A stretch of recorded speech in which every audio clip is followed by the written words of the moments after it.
I think on just a kind of a primal level, I think there's just something about having superpowered characters team up with other superpowered characters is just very appealing. All right. Each one of them are true individuals, and they all have their own sense of right and wrong. While they might not share exact same beliefs, they do share a common good and a common goal.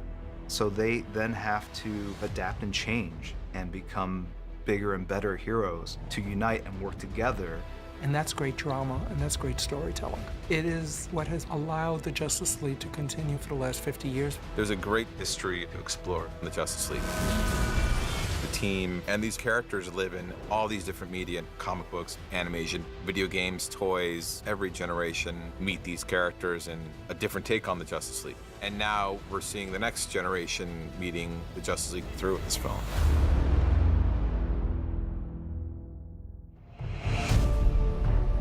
If you want to follow the history of the Justice League, it actually starts not even with the Justice League, it starts with the Justice Society.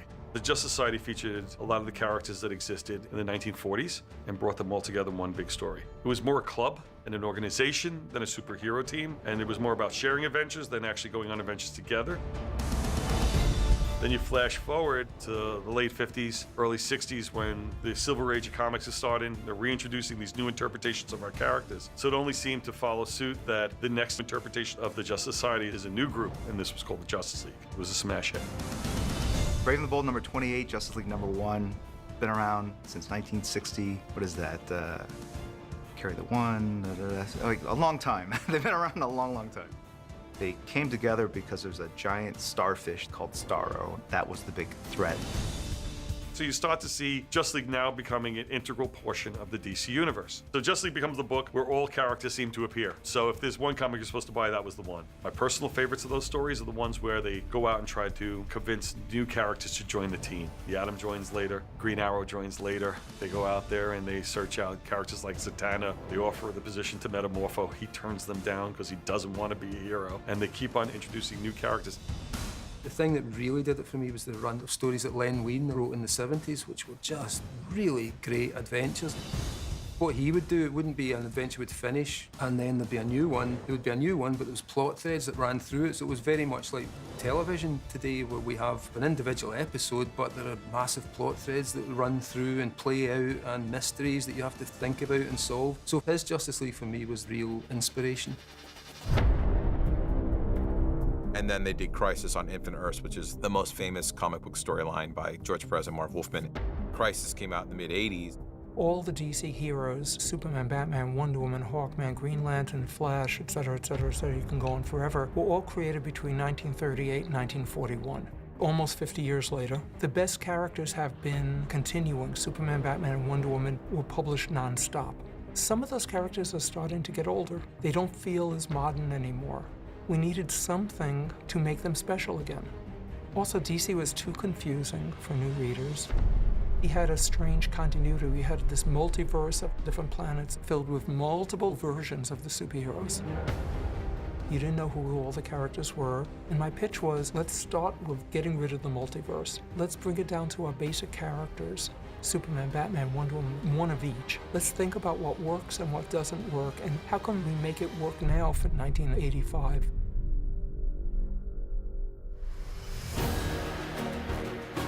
When End of Crisis came out, they relaunched a lot of titles, Superman and Wonder Woman and Flash, but also Justice League with Giffen DeMatteis and Kevin Maguire. It was not the usual team you saw, and the tone of it was funny. There was a lot of humor to it. It was this weird mix of characters, and from the outside, it was like, oh wow, they're trying to do something new. It was wonderful, and people really liked it. They were kind of going against the trend of grim and gritty comics. It was a great take on the team, and it was cool to see these strange characters together that we'd never seen come together and form the Justice League. And so for years and years and years, the Justice League was never the Big Seven, as they called them. Then you flash forward to Midsummer's Nightmare, which is really a standalone, independent story. And that's the first time you see the Seven interacting again. And lo and behold, the reaction from the fan base is very strong. Then ultimately that gets you to the big launch point, which is JLA, when Grant Morrison takes hold of the book and really takes all the primary characters, puts them together, creates villains and situations that really are worthy of bringing those 7 characters together. When I came into it, I said, can we bring back the Big Seven Justice League? Can we focus on giant scale adventures that only they could deal with? The big idea I had was the Justice League was so close to the Greek pantheon of gods. Let's make a point of that. Let's actually assign them. You know, the Flash is Hermes, Superman is Zeus, Batman is Hades. And it really fits beautifully because the DC characters are such big archetypes. What I could then do was go back to the Iliad or the Odyssey or to Celtic or Norse myths. And there was just such a great wealth of stuff that could be adapted or science fictionized or recreated. So I think that was what I brought to it, a sense of grandeur, a sense of scope, and the fact that these characters could reach out to every single corner of the DC universe and explore it in a new way. If you go back to the earliest stories of the Justice League, there wasn't a lot of conflict between the characters. It wasn't until later that modern creators came in and decided if we bring more conflict between these characters, even though they're heroes, it makes for a more interesting story. It makes for a more interesting team because it more resembles real life. We tried to position them as professionals, even though they would sometimes disagree or fall out. It was all about let's get the job done. And I used to love the interplay of using all those powers together to defeat an enemy that seemed undefeatable. But if you combine those skills, if you're smart enough to get the recipe right, then the Justice League can pretty much solve any problem. And you do this, and you do that, and you do this, and we'll save the world. That's probably my favorite run of all time. It was really a special time for Justice League. The New 52 was a big publishing initiative we launched in 2011, where we basically looked at the entire DC universe and said, if we could start over, how do we do it? And so one of the first things that we could do was redefine the Justice League, what brought these characters together, and really show readers the first glimpses of the interactions of the world's greatest superheroes and do it in a realistic way where we showcase the differences between the personalities. We went back to the team. It was Batman, Superman, Wonder Woman, Flash, Aquaman, Green Lantern, and that's the first time we brought in Cyborg. That's the core team that we started with and kind of went back to the basics. Over the years, there's been a lot of changes, but it always comes back, no matter how many changes happen in the comic books, it always comes back to these are the original characters.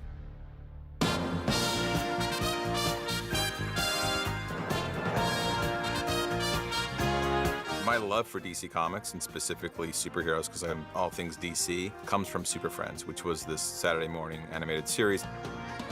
Back then, all we really had was animation, so the Super Friends was the closest thing we had to seeing the Justice League come to life, because you could see them move, and they talked, and they interacted.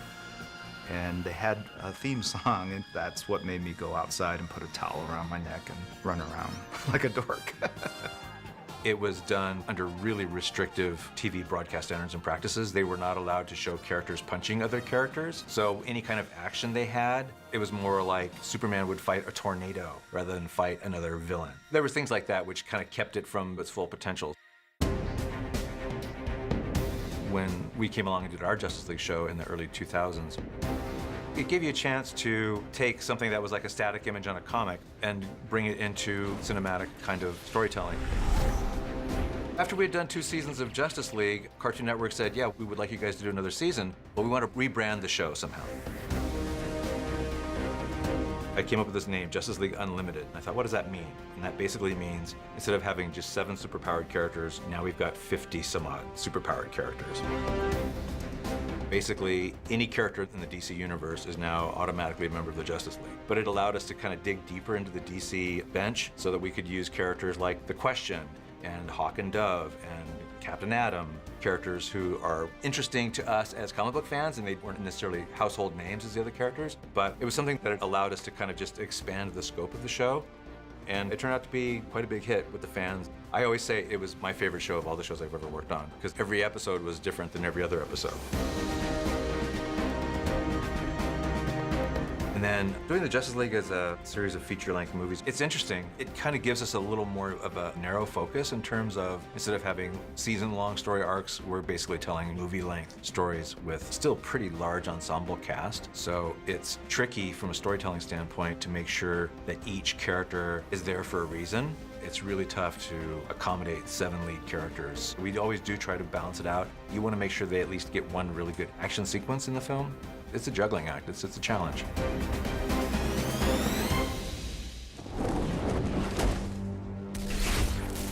How many of you are there? Not enough. It's challenging to have all these amazing superheroes together on the screen to tell this big epic story with action and spectacle, but also a lot of character. And I think Zach does an amazing job balancing all of that out. Wait until the camera comes around, Ben. It is super exciting to finally bring all these superheroes, the Justice League, to the screen for the first time. This is amazing. This is crazy. The day we were all up on the wall for the first time, it was like watching my 8-year-old dreams come true. It took me back to those days watching the cartoons. I almost shed a tear. I will say I held it together pretty good. It's groundbreaking. Wow, it's like a cave. Like a bat cave. I swear I've been blacking out and entering comic frames. Harry. And living in the world of this invented universe and then coming to, like, where am I? It's very hard to describe the feeling when you look out and you see that Alex Ross painting and you see it in front of you and it's these real people. It's so amazing. He's back. I had this moment the other day on set where I looked up and I saw Jason and Gal and Ben and Ezra and Ray there, and I thought, this is a piece of history happening right now, and I'm lucky enough to be a part of it. Well, I knew you didn't bring me back because you like me. I don't. Not. It's interesting because pop culture has chewed up and spit out so many pop icons over the years. That's part of what pop culture does, is sort of consume characters and icons and ideas and start with them looking cool and interesting, and when it's done with them they seem retro and then they seem just absurd and goofy and hopelessly dated. And a lot of these core DC characters still don't seem dated. They somehow still work in stories today, and I think that's just the mark of characters that are very well drawn, that they still have this kind of resonance. The fun and beauty of comic books is that when it's a shared universe, you're really standing on the shoulders of these creative giants before you, and everyone acknowledges and understands that their ideas will be used and changed and evolved to kind of further this giant storyline that we're all creating. My man! As comic book storytellers, we've been telling stories with these characters for over 50 years. So there's so many stories out there, so many great touch points for people to tap into and pull the ideas out and mold and create it to what works best for whatever medium, what works best for television, what works best for the screen. So I'm going to be interested where they take them. We should always have new versions. We should always make the books relevant to the current generation. Keep the characters up to date. Don't let them become your granddaddy superhero. You need characters who reflect the modern age. Slowpoke. Oh, it's on. I've been really blessed to be part of the evolution of the DC universe. You have these characters and you get to play with their motivations, and as long as you honor the canon, there's still a lot left that you can do, and that's a lot of fun. Big round table. 6 chairs. Right there. But room for more. A room for more.